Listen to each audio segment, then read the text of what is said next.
When I hit 10 million subscribers, I had one of those moments where you look back at your entire journey and think, how on earth did I get here? Because the truth is, I didn't start in a shiny studio with giant sets and a full team of friends. I started alone, tired, broke, sleeping on chairs in rooms that didn't even belong to me. I was that kid obsessed with YouTube when nobody believed in it, when nobody believed in me. And reaching 10 million subscribers wasn't just proof of growth. It was proof that obsession, sacrifice, and relentless work can take you from nothing to everything. I can still picture those nights, slouched in some random chair because I didn't have a proper bed, staring at my laptop as I edited videos that barely got any views. Most people would have quit after a few months of that kind of grind, but for me, quitting wasn't even an option. I told myself, Jimmy, you're gonna figure this out, no matter how long it takes. And it did take long years of uploading videos that nobody cared about, years of studying the algorithm like it was a puzzle from outer space, years of sacrificing comfort for a dream that felt insane. The thing about sleeping on chairs is that it makes you uncomfortable. Physically, obviously, it hurts your back, it messes with your sleep, but also mentally, it's a constant reminder that you haven't made it yet. Every ache, every cramp, every restless night was my fuel. I thought, if this is what it takes, I'll do it. If this is what I have to go through before people notice me, then fine. I'll push through the discomfort now so I can build the future I want later. That mindset was brutal, but it was also what kept me alive. Because once you accept that pain is part of the process, it stops being an excuse and starts being a motivator. There were so many times when people told me I was wasting my life. Teachers, friends, even strangers online, everyone had an opinion. They said things like, Jimmy, you're wasting your time. Nobody makes it on YouTube. Get a real job. And every time I heard that, it just made me grind harder. Because I wasn't chasing their approval. I wasn't chasing security. I was chasing a vision that lived inside my head, a vision nobody else could see. And sometimes, that's exactly what it takes, being willing to believe in something when the entire world tells you not to. The grind to 10 million wasn't glamorous. It wasn't filled with fancy equipment or big opportunities. It was just me, my laptop, and an obsession so deep it kept me up at night. I'd study successful videos frame by frame, asking myself, why did this thumbnail work? Why did this intro grab me? Why did I click and watch all the way through? I wasn't just watching YouTube, I was dissecting it. And slowly, painfully, I started to figure it out. My videos got sharper, my ideas got bolder, and little by little the numbers started to creep upward. But progress was slow, painfully slow, and that's what makes most people quit. They want instant results, they want viral hits overnight. When they don't get them, they give up. But me? I didn't care how long it took. I told myself I'd upload for a decade straight if that's what it required. Because I didn't need fast. I needed inevitable. And inevitability comes from persistence, not luck. When the first big spark started hitting, it felt surreal. Videos that used to get a few hundred views suddenly started pulling in thousands, then tens of thousands. My subscriber count, which crawled for years, finally started climbing at a pace that felt real. But even then, I didn't celebrate too hard, because I knew 10,000 subscribers wasn't the goal. 100,000 wasn't the goal. Even 1 million wasn't the goal. The goal was to build something so massive, so undeniable, that nobody could ever question whether YouTube was a real career again. And that's what kept me hungry. I remember the exact moment I crossed 1 million subscribers. It was incredible, but it also terrified me. Because once you reach a milestone like that, you realize the grind doesn't stop. In fact, it only gets harder. The expectations get bigger, the audience demands more, and the pressure to reinvent yourself never goes away. But instead of letting that pressure crush me, I let it push me. I thought, okay, 1 million is proof of concept, now it's time to scale. Scaling meant reinvesting everything. I didn't pocket the money I started making, I didn't buy new toys or fancy cars. Every dollar went straight back into the channel. Better equipment, crazier ideas, bigger challenges. I wasn't interested in living comfortably. I was interested in building something legendary. And that's the difference between most creators and me. Most people look for profit. I looked for growth. I looked for ways to pour gasoline on the fire until it became unstoppable. The climb from 1 million to 10 million was like strapping myself to a rocket ship. The growth was faster, the opportunities were bigger, but so were the risks. Every video felt like a gamble.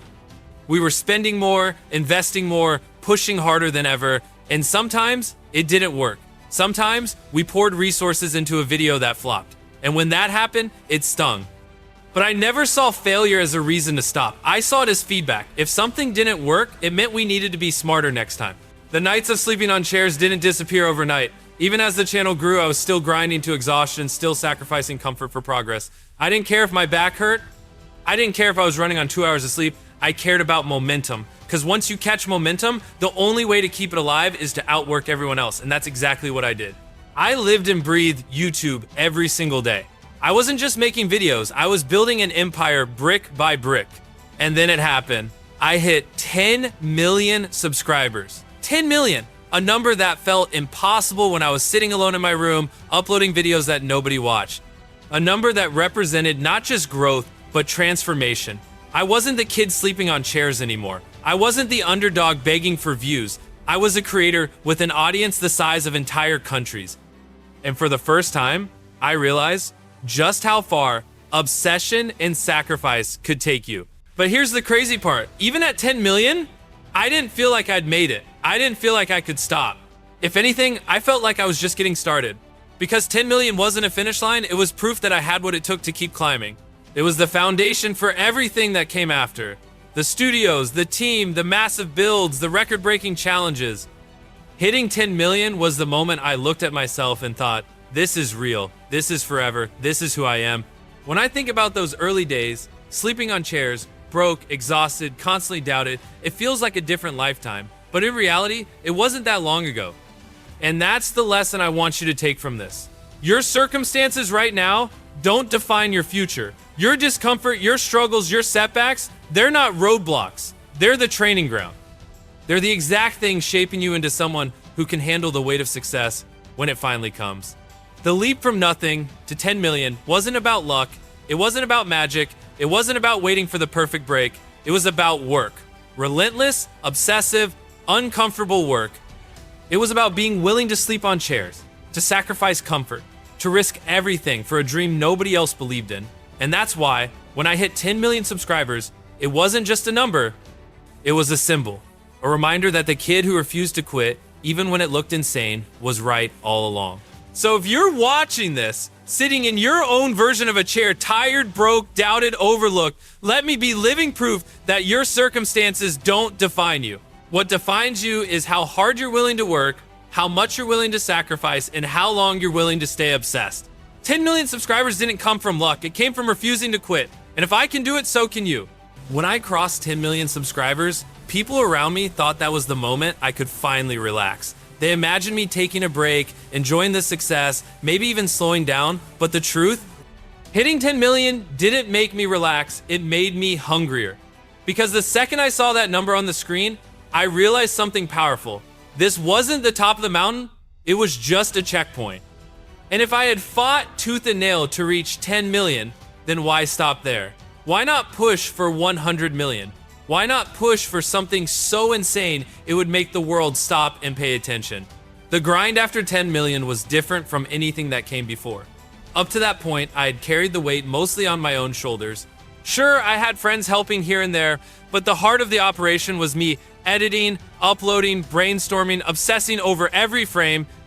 But when you hit 10 million subscribers, the scale changes. Suddenly, the audience expects more than one person can possibly deliver alone. Suddenly, the videos need to be bigger, crazier, more ambitious than ever. And that's when I realized I needed more than just myself. I needed a team. I needed a space. I needed to level up every part of my process if I wanted to keep climbing. That's when the idea of owning a studio started burning in my brain. Not just a room with a camera, not just a makeshift setup in my house, but a dedicated space built for creation. A place where ideas could come to life, where my friends and I could film without limits, where we could build sets that felt impossible. The dream of owning a studio was bigger than me. It was about creating an engine, a machine that could fuel ideas at a scale no one had ever seen on YouTube before. But before the dream became reality, there were still growing pains. The jump from 10 million to something bigger wasn't smooth. There were times when I felt like we were out of our depth, times when I doubted whether we could sustain the momentum. Bigger videos meant bigger budgets, and bigger budgets meant higher risks. Every upload felt like a gamble. We'd pour insane amounts of time and money into an idea, knowing full well it might not land. And when something didn't perform, it hurt. But that's the thing about growth. You can't skip the pain. You can't scale without risking collapse. And I was willing to risk it all. I started pulling in more of my friends, testing them, training them, building them into the vision. At first, it was messy. Not everyone could handle the pace, the pressure, the nonstop grind that came with making videos at this level. But the ones who stayed, they became family. They believed in the mission as much as I did. And slowly, that little group of kids messing around with cameras started to transform into a team capable of pulling off the kind of spectacles that would blow people's minds. With a growing team came bigger brainstorming sessions. Instead of me alone with a notebook, there were groups of us locked in rooms for hours, tossing out ideas until something clicked. And the energy was electric.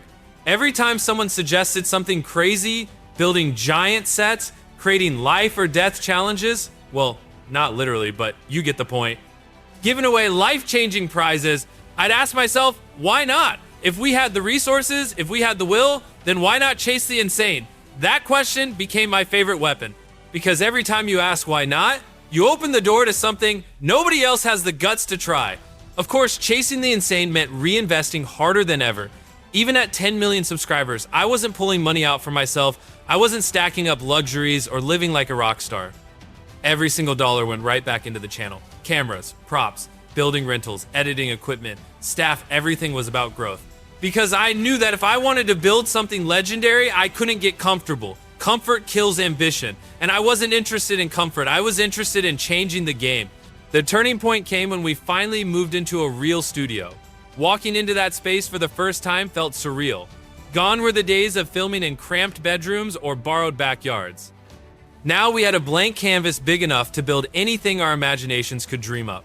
Walls that could be torn down and rebuilt, rooms that could be transformed into obstacle courses. Space where creativity wasn't limited by size or noise or neighbors. For the first time, I felt like we weren't just YouTubers, we were producers. We were builders. We were creators on a whole new level. That studio wasn't just a building. It was freedom. It was possibility. It was the physical proof that sleeping on chairs and grinding for years had led to something real, something tangible. And it made me hungrier than ever. Because if we could build one studio, why not build two? Why not build entire warehouses dedicated to creation? Why not turn YouTube into something that felt bigger than television, bigger than film, bigger than anything anyone thought possible? But the studio also brought new responsibility. Managing a team, managing budgets, managing schedules. It wasn't just about pointing a camera anymore. It was about leadership, and leadership is hard. It means setting the pace, keeping the vision alive, and carrying the weight when things go wrong. There were days when I felt like I was drowning under the stress, when the deadlines piled up and nothing seemed to go right. But in those moments, I always remembered where I came from. I remembered the kids sleeping on chairs, editing videos nobody watched, and I told myself, if that kid didn't quit then, you can't quit now.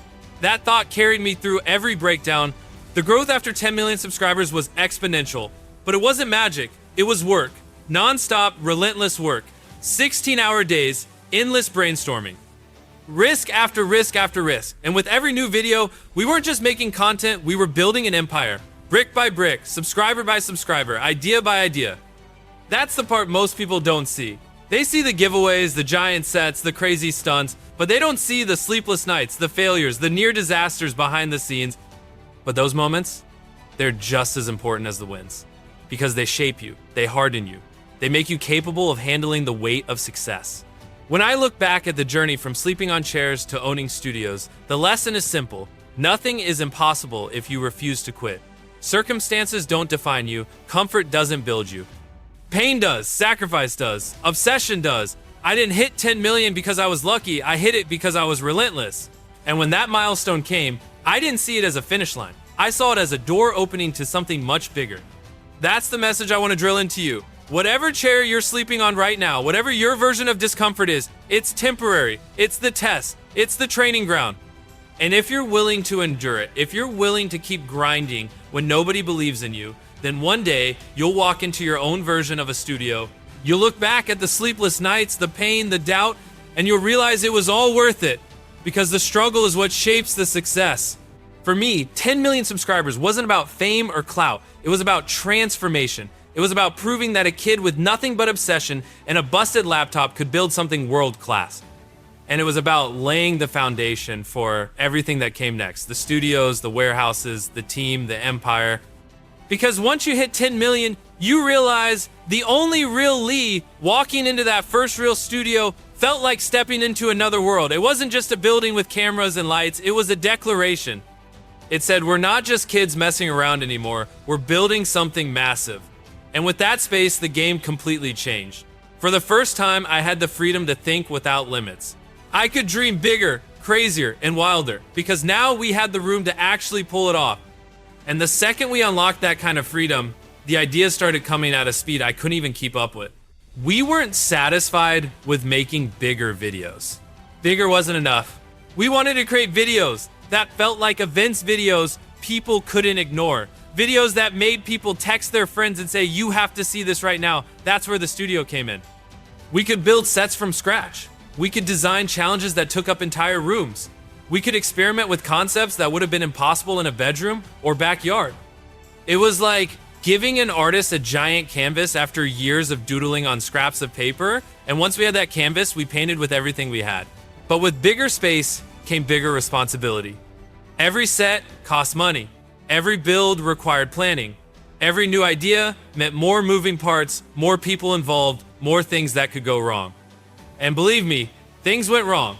There were days when we spent weeks building something only to realize it didn't look right on camera. There were challenges that collapsed under their own weight, literally and figuratively. There were shoots that burned through thousands of dollars without producing a single usable shot. Those moments were brutal. But every time something failed, I reminded myself, failure is tuition. It's the price you pay to learn how to do it better next time. The truth is, growth is messy. People think the jump from 10 million subscribers to studios and giant productions was smooth, like flipping a switch. It wasn't. It was chaos. It was stress. It was breakdowns, arguments, and nights when I lay awake wondering if I was pushing too hard, too fast. But that's the cost of building something legendary. You don't get to play safe and change the game at the same time. You have to risk collapse to create impact. And I was willing to take that risk every single time. What kept me steady through the chaos was the mission. From the very beginning, I told myself this channel wouldn't just be about entertainment, it would be about scale. It would be about doing things so big, so crazy, so impossible that people had no choice but to pay attention. And more importantly, it would be about giving. Because the $1 million giveaway had already taught me the secret. Generosity is the ultimate spectacle. People can watch stunts anywhere, but watching someone's life get changed, that hits differently. That sticks with you. So every time we brainstorm new ideas, I ask, how can we make this fun, insane, and generous all at once? That's how we ended up with some of the wildest concepts the internet has ever seen. Building giant obstacle courses where the winner walked away with a car, designing insane survival challenges with huge cash prizes, creating worlds inside our studios that looked like something out of a movie, but with a twist at the end, someone's life was gonna change forever. Those were the moments that made the audience lean in. They weren't just watching a video, they were watching history. The reactions from winners never got old. Tears, laughter, shock, people collapsing in disbelief when they realized what they just won. And capturing those reactions on camera, that was the magic. Because millions of people watching could feel that energy. They could live the moment through the screen, and that connection is what made the channel unstoppable. It wasn't about me, it was about the people whose lives are being changed. I was just the bridge. But don't get it twisted, scaling to that level was exhausting. Every new video required more planning, more staff, more money. My days blurred into nights, my brain never shut off. Even when I wasn't in the studio, I was scribbling down ideas, analyzing titles, obsessing over thumbnails. Success doesn't make the work easier, it makes it harder. Because once you've proven you can do something massive, you feel the weight of expectation, you feel the audience waiting for the next insane thing, and that weight can either crush you or fuel you. For me, it was fuel. There were times when people told me to slow down, to take a break, to enjoy what I had already built. But slowing down felt like death. I didn't work this hard just to sit back and coast. I worked this hard to see how far I could push it. And the truth is, every time we pulled off something bigger than before, it lit a fire in me. Because if we could do this, what else could we do? If we could build one insane set, why not build 10? If we could give away one car, why not give away 100? The questions never stopped, and neither did I. The team was my backbone during this time. What started as a group of friends helping out had turned into a crew of passionate people who lived for this mission. Builders, editors, planners, producers, each person played a role in making the impossible happen. And my job was to lead, to set the pace, to show them what it looked like to outwork everyone else. Leadership isn't about barking orders, it's about inspiring people with your grind. And I made sure I was always the hardest worker in the room, because if I gave 110%, nobody else had an excuse to give less. Of course, with a bigger team came more challenges, miscommunication, mistakes, people burning out under the pressure. There were moments when I worried the whole thing might fall apart. But every time cracks showed, we patched them up, we learned, we adjusted. Because building an empire isn't clean, it's messy, it's painful, it's full of setbacks. But if you stick with it, if you keep the vision alive, the setbacks turn into stepping stones. Looking back, the jump from sleeping on chairs to owning studios wasn't just about physical space, it was about mindset. It was about realizing that nothing is too big if you're willing to outwork everyone else. It was about embracing fear instead of running from it. And it was about tying success to something bigger than yourself. For me, that something bigger was impact. It was generosity. It was proving that YouTube could be more than just entertainment. It could be transformation. By the time the channel stabilized at this new level, I felt like we were operating in uncharted territory. We weren't competing with other creators anymore. We were competing with ourselves. Could we top the last video? Could we outdo our last giveaway? Could we build something so outrageous that even we weren't sure it would work? That constant competition with ourselves is what kept us sharp. It's what kept us hungry. And it's why the channel didn't just grow, it exploded. When I think about hitting 10 million subscribers, it doesn't feel like a number anymore. It feels like a symbol of what happens when you refuse to quit, when you sacrifice comfort, when you reinvest everything, and when you lead with generosity. And the studios, they were the physical proof of that symbol. They were the manifestation of years of pain, sacrifice, and obsession. And walking into them every day reminded me that nothing, absolutely nothing is impossible if you're willing to work harder than everyone else. So here's the lesson. Whatever your studio is, whatever your dream space, your dream life, your dream goal, you can get there. But it won't happen by playing safe. It won't happen by waiting for permission. It won't happen by quitting when it gets uncomfortable. It will happen when you stay obsessed long enough to push through the discomfort, the doubt, and the fear. I started as a kid with no money, no connections, sleeping on chairs. I hit 10 million subscribers by refusing to quit, and I built studios by believing in a vision bigger than myself. And if I can do that, what's stopping you?